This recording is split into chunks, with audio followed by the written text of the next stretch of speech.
Hi అండి, welcome to Sunitha cooking channel. ఈరోజు మన రెసిపీ పైనాపిల్ అండి. ఒక కొత్త రెసిపీతో మీ ముందుకు వచ్చాను. ఈరోజు చాలా అంటే చాలా టేస్టీగా ఉంటుంది. అది ఉట్టి కర్రీ తినేయవచ్చండి. పిల్లలు అయితే చాలా ఇష్టంగా తినేస్తారు, అంత టేస్టీగా ఉంటుంది.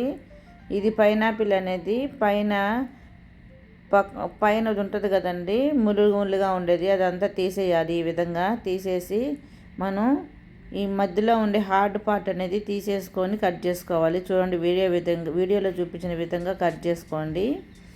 దీనివల్ల చాలా బెనిఫిట్స్ ఉన్నాయండి. ఇది షుగర్ పేషెంట్లు కూడా తినవచ్చు ఈ కాయని. దీంట్లో పిండి పదార్థం ఉంటుంది కానీ ఫ్యాట్ అనేది అస్సలు ఉండదు. వాటర్ కంటెంట్ అనేది ఎక్కువగా ఉంటుంది కాబట్టి దీంట్లో ప్రోటీన్స్, విటమిన్స్ కూడా ఉంటాయి. లావుగా ఉన్న వాళ్ళు కానీ తినొచ్చు. ఎవరైనా డైట్లో ఉన్న వాళ్ళు తప్పకుండా ఈ ఫ్రూట్ని తినొచ్చండి. చాలా హెల్త్కి మంచిది. అప్పుడప్పుడు ఇలాగా స్వీట్గా కర్రీ మాదిరిగా కూడా చేసుకొని తినేయవచ్చు అనమాట. చూడండి, మధ్యలో ఉన్న హార్డ్ పార్ట్ తీసేసి ఈ విధంగా మొత్తం ముక్కలుగా కట్ చేసుకొని పక్కన పెట్టుకోవాలి. ఇప్పుడు స్టవ్ వెలిగించుకొని ఒక ప్యాన్ పెట్టుకున్నాము. అందులో ఆయిల్ వేసుకోవాలి. ఆయిల్ బదులు బటర్ అయినా వేసుకోవచ్చండి. వేసుకొని ఆయిల్ కాగిన తర్వాత ఆవాలు, జీలకర్ర వేసుకోవాలి. తర్వాత వెల్లుల్లి అండి, పొట్టు తీసిన వెల్లుల్లిని సన్నగా కట్ చేసుకొని ఒక గుప్పిడి వేసుకోండి. ఒక ఆనియన్, మీడియం సైజ్ ఆనియన్ ఒకటి సన్నగా పొడవుగా కట్ చేసుకొని వేసుకోండి. ఈ ఆనియన్ అనేవి కొంచెం ఫ్రై అయ్యేంత వరకు ఫ్రై చేసుకొని ఇప్పుడు ఇందులో 2 యాలకులు, 1 దాల్చిన చెక్క, కరివేపాకు వేసుకోవాలి. దాల్చిన చెక్క, యాలకుల వల్ల మంచి ఫ్లేవర్గా బాగా స్వీట్గా చాలా బాగుంటుందండి పైనాపిల్ కర్రీ అనేది. ఒకసారి ట్రై చేస్తే కదండి తెలిసేది. ఎప్పుడు ఒకే రకంగా కాకుండా కొంచెం డిఫరెంట్గా ట్రై చేస్తూ ఉంటే మన ఇంట్లో వాళ్ళు కూడా వెరైటీ ఐటమ్స్ అని తింటూ ఉంటారు. చూడండి, ఈ విధంగా ఫ్రై అయిన తర్వాత ఇప్పుడు ఇందులో మనం కట్ చేసి పెట్టుకున్న పైనాపిల్ పీసెస్ని వేసుకోవాలి. ఈ పైనాపిల్ కర్రీ అని చేసేటప్పుడు మాత్రం మంట అనేది మీడియం ఫ్లేమ్లో పెట్టుకొని చేసుకోండి. చూడండి, రుచికి సరిపడా సాల్ట్ వేసుకున్నాను. చూడండి, నేను గమనించారా, నేను మీకు పింక్ సాల్టే వాడుతున్నాను. అందరు పింక్ సాల్ట్ వాడండి, చాలా హెల్త్కి చాలా మంచిది.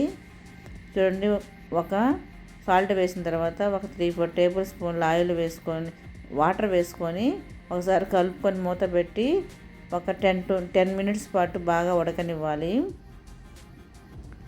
ఉడికిన తర్వాత ఒకసారి బాగా కలుపుకోవాలి. చూడండి, ఎందుకంటే పైనాపిల్లోనే ఆల్రెడీ వాటర్ ఉంటుంది. మనకి ఎక్కువ బాగా ఫ్రై అవ్వడానికి, బాగా కుక్ అవ్వడానికి పైనాపిల్ అనేది మనం 4 టేబుల్ స్పూన్ల వాటర్ వేసుకున్నాము. ఇప్పుడు చూడండి, ఉడికిన తర్వాత ఇందులో 1 table spoon chilli flakes, 1/2 table spoon కారపొడి, 1 టేబుల్ స్పూను షుగర్ వేసుకున్నానండి. షుగర్ మీకు ఇష్టం లేకపోతే బెల్లమైనా వేసుకోవచ్చండి, జాజరి వేసుకొని ఒకసారి బాగా కలుపుకోవాలి.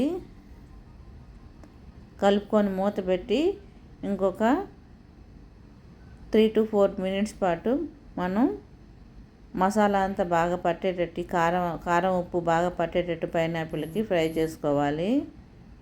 అంతేనండి. చూడండి, మూత తీసి చూస్తున్నాము. ఒకసారి బాగా కలుపుకొని దీన్ని మనం సర్వింగ్ బౌల్లోకి తీసుకోవచ్చు.